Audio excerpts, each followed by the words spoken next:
Ya chicos, buenas noches. Bueno, vamos a hacer lo que corresponde a la otra parte de la semana 5.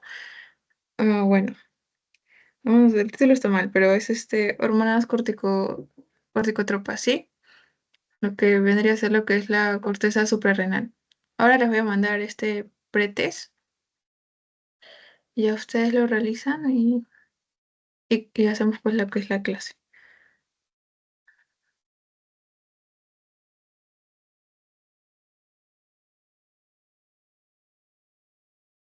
Creo que es esto. A ver, entren a este enlace por favor y me dicen si lo pueden dar.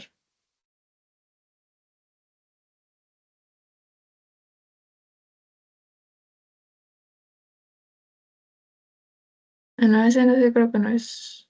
¿O sí?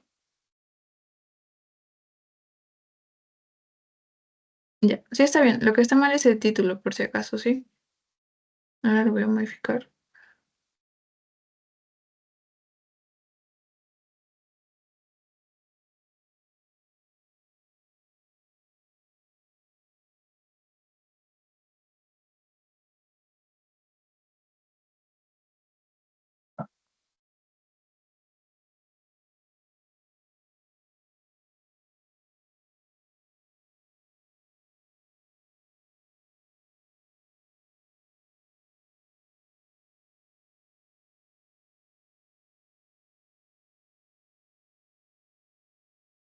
Llegan hasta las 8:40 para hacer el pre-test y iniciamos la clase.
Ya chicos, ahora sí vamos a continuar, ¿sí? Como les dije, vamos a hacer lo que son hormonas córticos suprarrenales. Eh, Antes de empezar, me gustaría mencionarles que están derivados por el anillo ciclopentano peridro,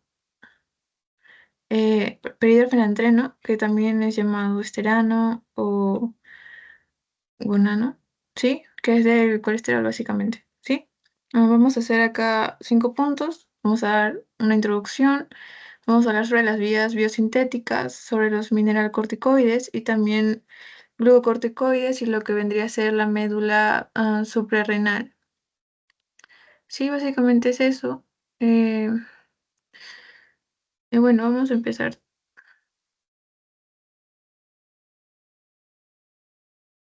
Antes de empezar, tenemos que hacernos una pregunta, ¿no? ¿Qué cosas son las glándulas suprarrenales? Son dos pequeñas glándulas endocrinas que están ubicadas en cada riñón, en lo que es la zona retroperitoneo, que es la parte posterior del abdomen. Sí, vamos a ver que en realidad son dos glándulas separadas, una en la parte de la médula y la otra en la parte de la corteza suprarrenal, cuyas secreciones pues van a ser esenciales para lo que es la vida. Bueno, como mencionamos, va a estar en la parte de la médula, que es la zona interna, más o menos cubre lo que es el 20%.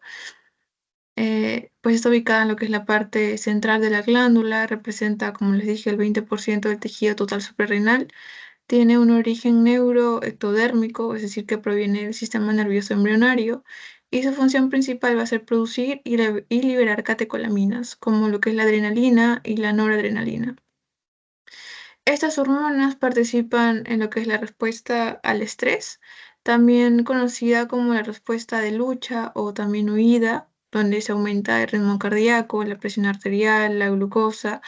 Y pues ahora vamos a hablar acerca de la corteza suprarrenal, que si en la parte de la médula, en la zona interna, ocupa el 20%, la corteza suprarrenal, perdón, la corteza, claro, está bien, la corteza suprarrenal, que es la parte externa, ocupa el 80%, ¿sí?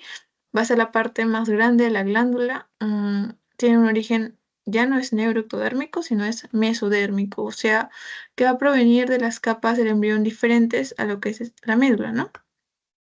Y esta zona, la corteza, sí se va a dividir en tres zonas importantes que pues van a producir hormonas esteroideas diferentes. En la imagen pueden observar, ¿no? Tenemos la zona reticular, la zona fasciculada y la zona glomerular. La zona glomerular o glomerulosa va a producir básicamente aldosterona, que pues regula lo que es el sodio, el potasio y la presión arterial. La zona fasciculada lo que hace es producir cortisol, que, que es la hormona del estrés, ¿no? Lo vamos a ver relacionada también con el metabolismo. Y por último, la zona reticular que produce andrógenos suprarrenales, que son hormonas sexuales débiles. Acá en la imagen se puede ver, mira, mineral, ay, perdón, sigue. Vemos que esta es la zona de la corteza. Acá está la médula. La corteza ocupa el 80% y la médula solamente el 20%. La médula lo vamos a relacionar con las catecolaminas, que acuérdense que es adrenalina, norepinefrina, epinefrina, dopamina. Y en la zona de la corteza vamos a ver tres zonas, ¿no? Glomerular, fasciculada, reticular, cada una con hormonas diferentes.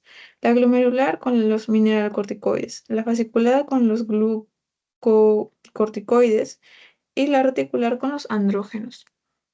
Quedan los andrógenos, hormonas sexuales débiles, ¿verdad? Bueno, si no tienen preguntas, pues vamos a continuar. La corteza suprarrenal secreta tres hormonas o tres clases de hormonas esteroideas. Ya les dije, incluso lo puse en verde, están los mineralocorticoides, glucocorticoides y los andrógenos.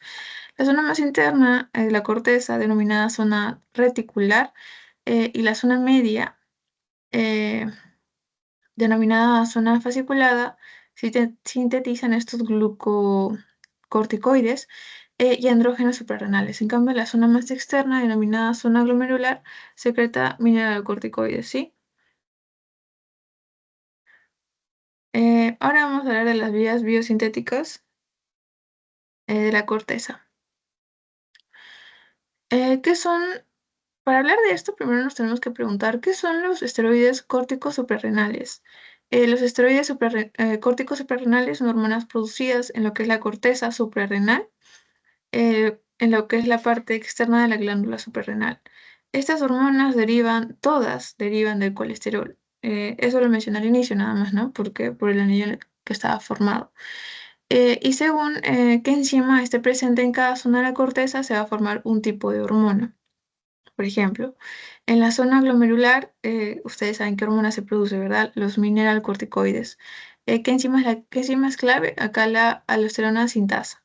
En la zona fasciculada, la hormona clave acá son los glucocorticoides. La enzima clave es la 17 hidroxilasa, 11 beta hidroxilasa, 21 beta hidroxilasa. O sea, son esas tres, ¿verdad? Esas tres enzimas. En la zona reticular vemos que la hormona que produce es los andrógenos y la enzima clave es la 1720 liasa. Y vamos a comenzar con lo que es cómo empieza estas vías biosintéticas. Primero hablemos del colesterol, que pues como les dije es el precursor de todas las hormonas esteroideas. Llega a la corteza suprarrenal desde la sangre, transportado por lipoproteínas de baja densidad, que son los DLL. Dentro de las células, el colesterol va a ser almacenado en forma de ésteres en vesículas hasta que se necesite, ¿no? O sea, este colesterol va a ser almacenado hasta que tu cuerpo lo requiera y pues se libere. Va a estar almacenado en forma de ésteres, en ésteres de colesterol. Las reservas de colesterol se activan y se utilizan para comenzar la síntesis de hormonas esteroideas. Esta transformación requiere varias enzimas especializadas que están en lo que es la mitocondria y el retículo endoplasmático. Las enzimas que van a convertir este colesterol en hormonas esteroideas pertenecen a la familia del citocromo P450. Eso está en varias partes de nuestro organismo, ¿no? Este es un sistema enzimático que también pues, va a existir en el hígado. Para funcionar, estas enzimas van a necesitar de oxígeno molecular, el NADPH y dos proteínas intermedias. La adrenodoxina reductasa, que es una flavoproteína, y la adrenodoxina normal, o sea, sin lo que es la reductasa, ¿no? Que va a contener lo que es el hierro. Estas proteínas ayudan pues a transferir los electrones desde el NADPH hacia las enzimas del citocromo P450.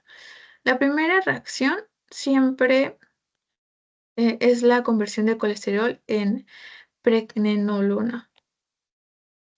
Esta etapa pues, es catalizada por la enzima colesterol desmolasa, también llamada CYP11A1, y este CYP viene de lo que es el citocromo, ¿no? ¿Y qué va a hacer esta enzima?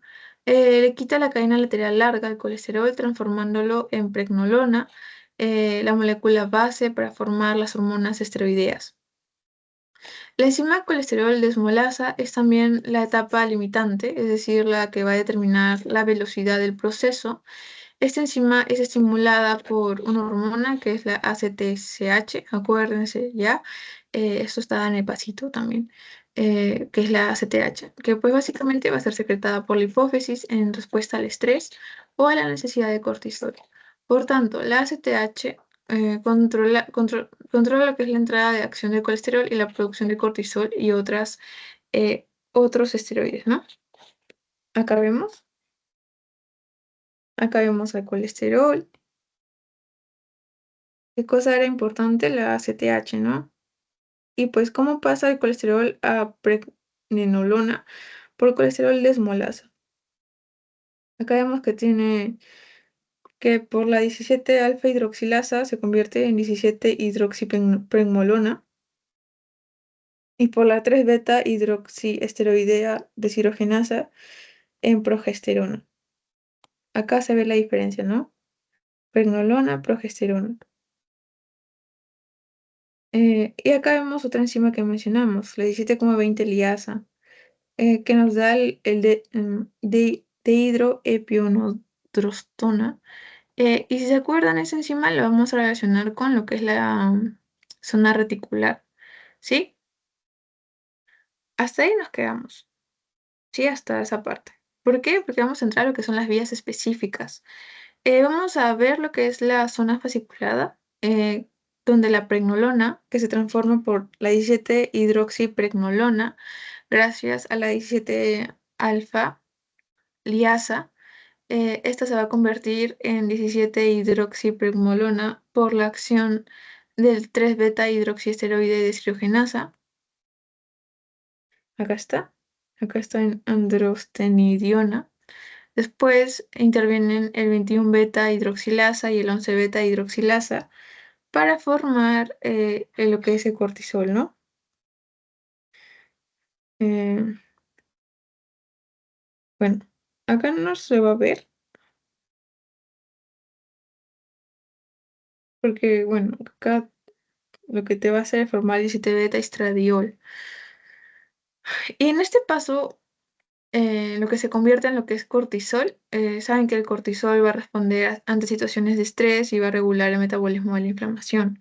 ¿Y qué pasaría si no hay 17 alfa hidroxilasa? Pues se va a producir lo que es la corticoesterona, que también es un glucocorticoide, pero pues menos, bueno, más potente. Perdón, menos potente. Sí, acá vemos lo que es este glucocorticoide, ¿no? Ahora vamos a ver los andrógenos suprarrenales, que está en la zona tanto reticular como en la zona fasciculada. A partir de la 17-hidroxipregnolona y la 17-hidroxiprogesterasa, la enzima 17-20 liasa forma DH. ¿Dónde está eso? A ver, vamos a ver. DH y androstenidiona. Ah, mira, aquí está la androstenidiona. Justamente te menciona que es por la 17-20 liasa y por la beta de la hidroxisteroide deshidrogenasa, ¿no? Estos andrógenos van a ser débiles, pero en el organismo pueden convertirse tanto en testosterona como en estradiol. Bueno, acá vemos la testosterona, ¿no? En mujeres, los andrógenos suprarrenales son muy importantes porque son la principal fuente de andrógenos.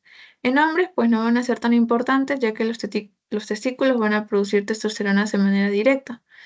Los andrógenos suprarrenales se llaman también 17 cetosteroides y se pueden medir en la orina para evaluar pues su producción. Y vamos a ver otra zona, que es los mineralocorticoides, que está relacionada con lo que es la aldosterona, ¿no? Y esto de acá va a estar enfocado en la zona glomerular. Primero, pues se va a formar lo que es la progesterona y luego se forma eh, lo que es corticosterona, esto de acá, con la ayuda de la enzima aldosterona sintasa. Bueno, sí, con esta enzima la corticosterona se va a convertir en aldosterona. Con la ayuda de la aldosterona sintasa vemos a la formación de la aldosterona. La zona glomerular, como pueden ver, no va a tener la 17 alfa hidroxilasa y es por eso que pues no va a producir lo que es el cortisol, ¿no? Como lo vimos en las otras zonas. ¿Sí? ¿Hasta acá está todo bien?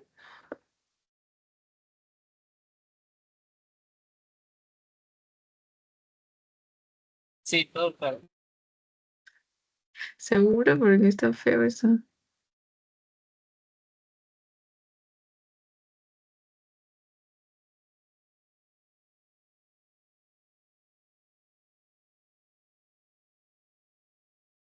Ah, y bueno, ya estamos casi que acabando la clase 1. No, nos faltan funciones. Vamos a hablar sobre los mineralocorticoides, básicamente sobre sus funciones. Sí, guíense bastante de este cuadrito, que es todo lo que voy a hacer, lo que voy a decir es lo resumido. Las funciones de este mineralocorticoide, pues tenemos que tener en cuenta que cuál es el principal mineralocorticoide, pues la aldosterona, ¿no? Y se va a producir en la zona glomerular, de lo que es la corteza. Su función principal va a ser regular el equilibrio de sodio y potasio y también de hidrógeno en lo que son los riñones, específicamente en la porción final del túbulo distal y en los túbulos colectores, ¿no? Lo que es la nefrona distal. Acá vamos a ver las funciones de la aldosterona en el riñón. Primero va a aumentar la reabsorción del sodio va a aumentar la excreción del potasio y va a aumentar la excreción de los hidrogeniones. Sobre la reabsorción del sodio, el cuerpo va a retener más sodio, o sea, se retiene agua y de esta manera se sube la presión. Y esto ocurre en las células principales del túbulo. Cuando se aumenta la excreción del potasio, baja el potasio en sangre y esas también van a actuar en las células principales. Cuando se aumenta la excreción de hidrogeniones, esto nos puede llevar a una alcalosis metabólica y este efecto ocurre en las células alfa intercaladas, ¿sí? ¿Y qué pasa cuando nosotros vamos a tener poca aldosterona? Eh, vamos a, t- vamos a ponernos en dos situaciones. Si es que hay poca o mucha aldosterona. ¿Qué pasa si hay mucha aldosterona? Por ejemplo, en un tumor producto de la aldosterona. Vamos a tener una hipertensión, una hipopotasemia y una alcalosis metabólica. ¿Por qué la hipertensión? Por la retención de sodio y también de agua. ¿Por qué la hipopotasemia? Por la baja concentración de potasio. ¿Y por qué la alcalosis metabólica? Por la pérdida excesiva de de hidrogeniones, perdón. ¿Y qué pasa cuando hay un déficit de aldosterona, como lo que es la insuficiencia suprarrenal? Vamos a tener todo lo contrario, ¿no? Vamos a tener hipotensión, hiperpotasemia y también acidosis metabólica. La anterior era alcalosis metabólica, no sé si lo dije mal, no recuerdo. Eh, Hipotensión, ¿por qué? Porque pues ya no hay retención de sodio, sino hay pérdida de sodio y también de agua. ¿Por qué hiperpotasemia? Porque ya va a haber mucho potasio en la sangre, ¿no? No se va a desechar como en el caso anterior, cuando hay un exceso de aldosterona. ¿Y por qué la acidosis metabólica? Porque hay retención de hidrogeniones. Si hubiese excesiva de hidrogeniones, ahí sería una alcalosis, como en el caso de un exceso de aldosterona. Y el problema con el cortisol y los receptores mineralocorticoides, como dato curioso que podemos dar, es que los receptores de mineralocorticoides, donde actúa la aldosterona, también tienen una alta afinidad por el colesterol, que es una hormona mucho más abundante en sangre que la aldosterona. Entonces, ¿por qué no compite y bloquea el efecto de la aldosterona, no? Si es que hay más, ¿por qué no lo hace? Pues el cuerpo va a tener una enzima que es la 11-beta hidroxiesteroide deshidrogenasa. Por esta enzima se convierte el cortisol en cortisona dentro de células de riñón. La cortisona no se une al receptor mineralocorticoide o lo hace con muy baja afinidad. Por lo tanto, el cortisol pues va a quedar de cierta manera inactivado localmente y los riñones pues pueden tan solo responder a lo que es la aldosterona. ¿Y qué pasa si esta enzima pues, es inhibida, por ejemplo, por el consumo de regaliz? El regaliz va a contener un ácido que es el glicereticino, gliceretínico, algo así, que pues va a inhibir esta enzima, ¿no? Si esta enzima no funciona, el cortisol no se transforma en cortisona, el cortisol pues lo que hace es activar los receptores de aldosterona, aunque no, pues su función normal no es esa, se produce un estado falso de exceso de aldosterona. Y eso nos lleva, pues, a lo anterior, ¿no? Hipertensión, hipopotasemia y alcalosis metabólica. Básicamente es eso. Ahora pasamos a ver los glucocorticoides, que va a ver, tiene funciones también. Eh, la función del cortisol o del glucocorticoide tiene que comenzar con una cosa, que es la estimulación de la gluconeogénesis. El cortisol ayuda a producir glucosa, sobre todo en situaciones de ayuno o estrés. Aumenta la gluconeogénesis en el hígado, producción de glucosa, que es la producción de glucosa a partir de los aminoácidos y glicerol. También rompe las proteínas musculares para liberar aminoácidos hacia el hígado. Estimula lo que es la lipólisis, que es la degradación de la grasa, lo que da como resultado un glicerol, ¿no? Que este es otro sustrato de la gluconeogénesis. También va a disminuir el uso de glucosa por otros tejidos y reduce la sensibilidad del tejido adiposo a la insulina. Y esto como resultado nos da un aumento de la glucosa, ¿no? Que es un efecto diabetogenético y catabólico. Y también nos vamos a poner en dos situaciones. ¿Qué pasa si hay un déficit de colesterol o una hipocorticosolismo, ¿no? Como en lo que es la enfermedad de Addison. Acá lo que se va a producir es una hipoglucemia. Y si es que hay un exceso, como en el síndrome de Cushing, lo que va a haber es una hiperglucemia. En el colesterol teníamos a ver efectos antiinflamatorios. El cortisol lo que hace es bloquear la inflamación mediante tres mecanismos. Inhibe la fosfolipasa 2 al incluir lo que es la lipocortina, donde se bloquea la formación de ácido araquidónico, necesario para lo que son las prostaglandinas y leucotrenos, que son sustancias inflamatorias. Se disminuye así también la producción de interleucina 2, que es necesaria para la proliferación de linfocitos T. Y pues va a haber un bloqueo de la liberación de histamina y serotonina en células cebadas, que son los mastocitos, ¿no? Y las plaquetas. Como resultado nos da una menor inflamación, pero también nos da dolor e hinchazón. Y va a haber una supresión hacia la respuesta inmunitaria, que va a estar relacionado con lo que es el punto anterior, ¿no? Como está en el gráfico, es un inmunosupresor. El cortisol lo que hace es suprimir la inmunidad celular al reducir la interleucina 2 y los linfocitos T. Esto va a ser terapéuticamente para prevenir rechazo a órganos trasplantados, por ejemplo, y también para tratar enfermedades autoinmunes como el lupus o la artritis reumatoide. Y pues va a haber un mantenimiento de lo que es la presión arterial. El cortisol va a aumentar la sensibilidad de los vasos sanguíneos a las catecolaminas, como la adrenalina o la noradrenalina, y esto lo logra regulando esto se logra regulando el incremento de los receptores alfa-1 adrenérgicos en las arteriolas, ¿sí? Y nos van a dar dos resultados, ¿no? Si falta cortisol, los vasos no responden bien y hay una hipotensión. ¿Qué es la hipotensión? Presión baja. Si sobra cortisol, hay mucha respuesta vascular. ¿Y qué pasa? Una hipertensión, o sea, una presión alta, ¿sí? Este es en el caso de el mantenimiento de la presión arterial o la parte de función vascular del cortisol. Ahora hablemos sobre la inhibición de la formación de hueso. El cortisol va a inhibir la formación o el crecimiento óseo de varias formas. Reduce lo que es la síntesis de colágeno de tipo 1, que es el principal componente de la matriz ósea. Inhibe la acción de los osteoblastos, que son las células que forman hueso nuevo. Disminuyen la absorción intestinal de calcio, lo cual reduce la materia prima para formar hueso. Como consecuencia de un exceso, lo que puede producir es una osteoporosis. Ahora pasamos al otro punto, que es el aumento de la filtración glomerular. El cortisol lo que va a hacer es producir una vasodilatación de las arteriolas aferentes de riñón. También lo que va a hacer es aumentar el flujo renal, el flujo de sangre renal y por tanto la filtración glomerular, o sea, va a haber más orina, ¿no? Vemos también efectos sobre el sistema nervioso central. El cortisol actúa como el cortisol lo que va a hacer es actuar sobre el sistema límbico, donde están las emociones, los sueños, el comportamiento, y va a modificar el ciclo de sueño. Va a reducir el sueño REM, que es la fase profunda del sueño, aumenta el sueño de ondas lentas y aumenta el tiempo de vigilia. Los niveles de cortisol son más altos al despertar, lo cual está relacionado con el ritmo circadiano. Y bueno, vamos a hablar sobre el último punto de nuestra clase. Como ven, ya eso es lo último. Vamos a hablar acerca de la médula suprarrenal.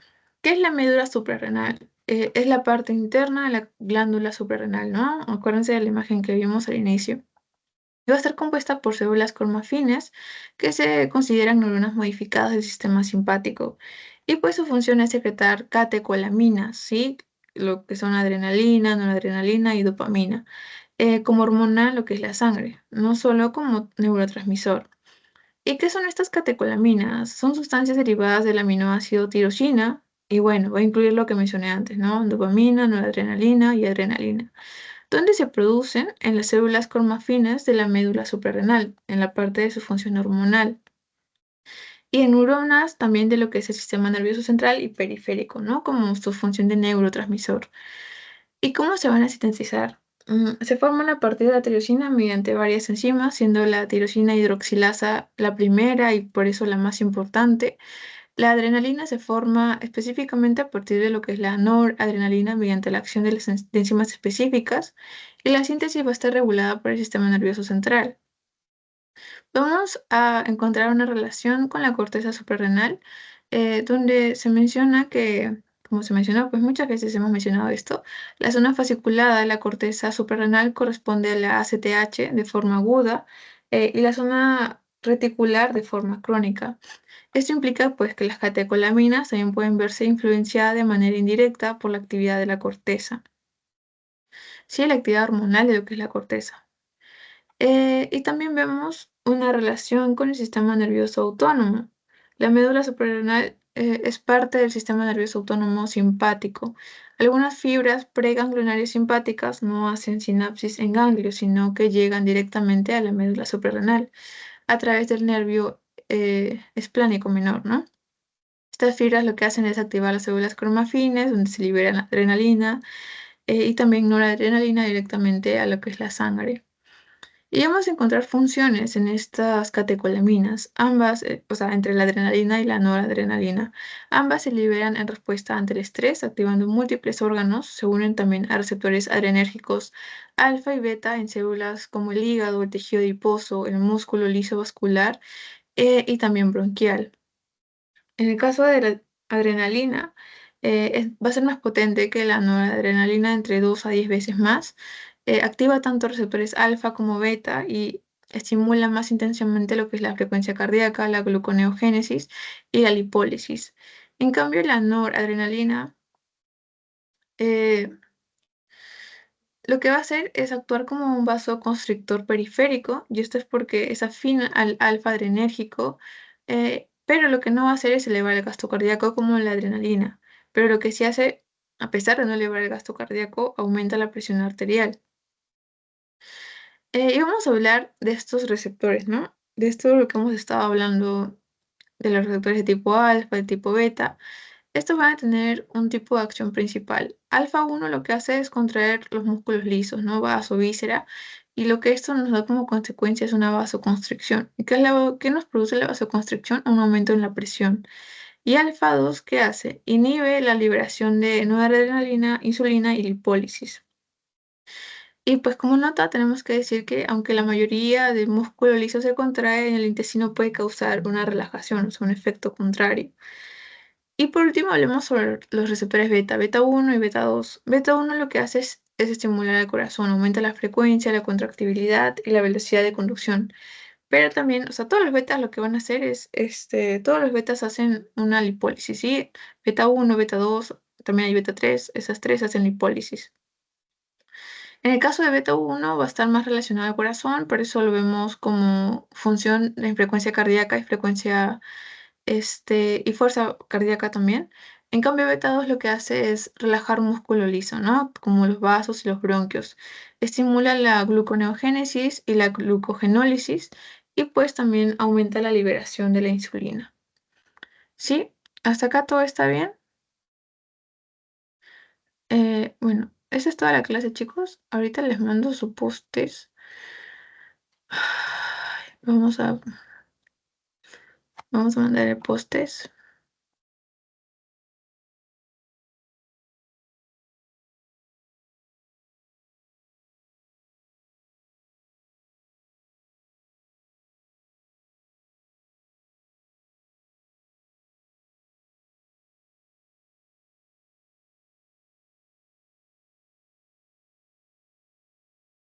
Me dicen si pueden entrar, por favor.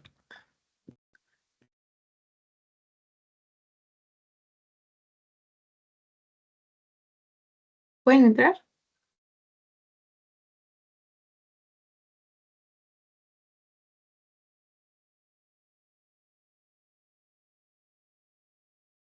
Sí, sí, podemos. Ya, hagan sus postes, por favor. Y bueno, esa es toda la clase. Si tienen alguna duda, me la dicen. Si no, pues no hay problema.